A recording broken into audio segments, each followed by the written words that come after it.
All right, if you're learning Spanish, you know what I'm talking about. That two-headed monster of the past tense, the preterite and the imperfect.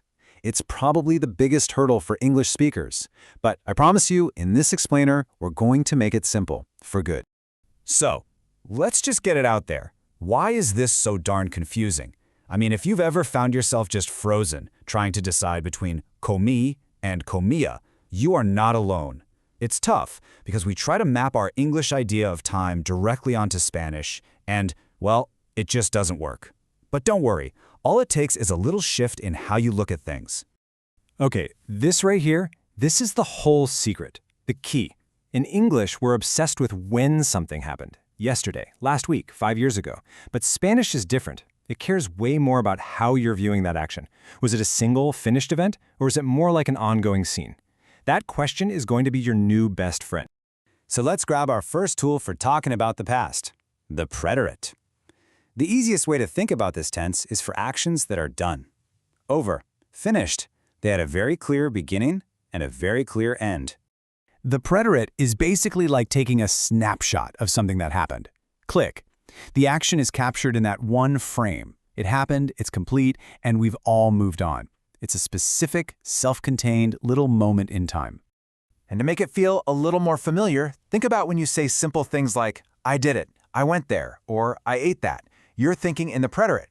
These are all finite actions, right? The task is done, the trip is over, the food is gone, it's finished. Here is a perfect textbook example. Ayer comí pizza. Yesterday, I ate pizza. The action of eating? It's totally complete. It started, it ended, and that pizza is now just a happy memory. That is a perfect preterite snapshot. And you know what's cool? Spanish actually gives you some cheat codes for this. If you see words like ayer, yesterday, anoche, last night, el año pasado, last year, or una vez, one time, those are huge flashing signs that you're talking about a finished action, and you probably need the preterite. All right, time to pick up our second tool, the imperfect.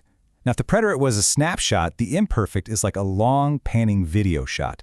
It doesn't really care about the beginning or the end. It's all about what was happening in the background, setting the scene. So yeah, the imperfect is your scene setter. You use it to describe what the weather was like, or what you used to do when you were a kid, or maybe what was already happening when something else suddenly occurred. It's the tense you use for context, for habits, for ongoing situations. And our English equivalents really show this, don't they?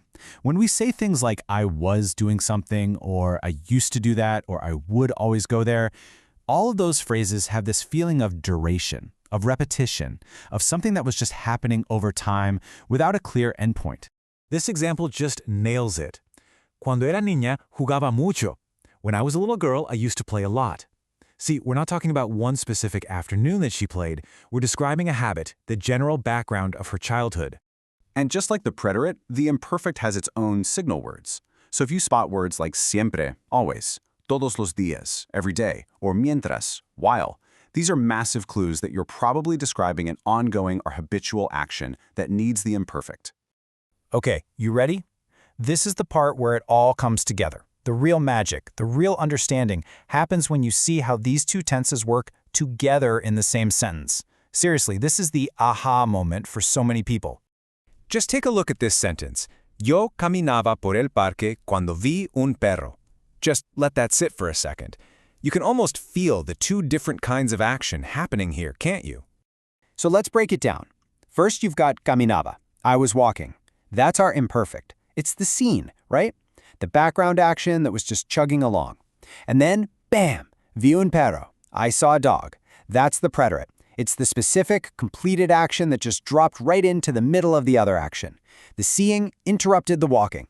To make this whole thing feel even more natural, let's use an analogy that I love. From now on, I want you to think about telling a story about the past like you're directing a movie. You've got to set the scene, and then you've got to show the main action. So in our movie, the imperfect tense is your camera panning across the background. It's telling the audience what was happening, what the weather was like, what the mood was. But the preterite, that's the main character's big moment. That's the important event, the plot twist, the thing that moves the story forward. Okay, let's start our little movie. Scene 1. Era de noche. It was nighttime. See what we're doing? We're using the imperfect. We're painting the picture, setting the mood, This is the backdrop for our story. And then, here comes the action.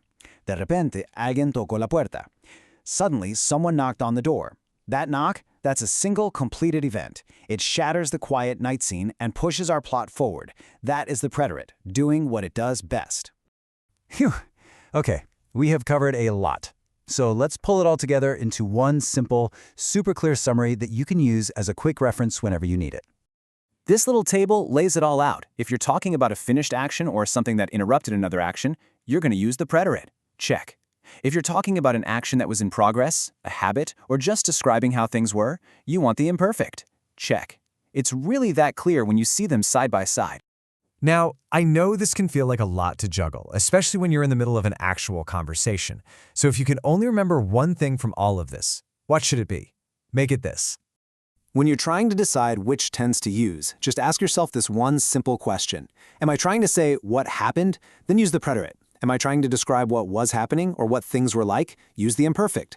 Honestly, that one question will lead you to the right answer almost every single time. Now, go tell some stories.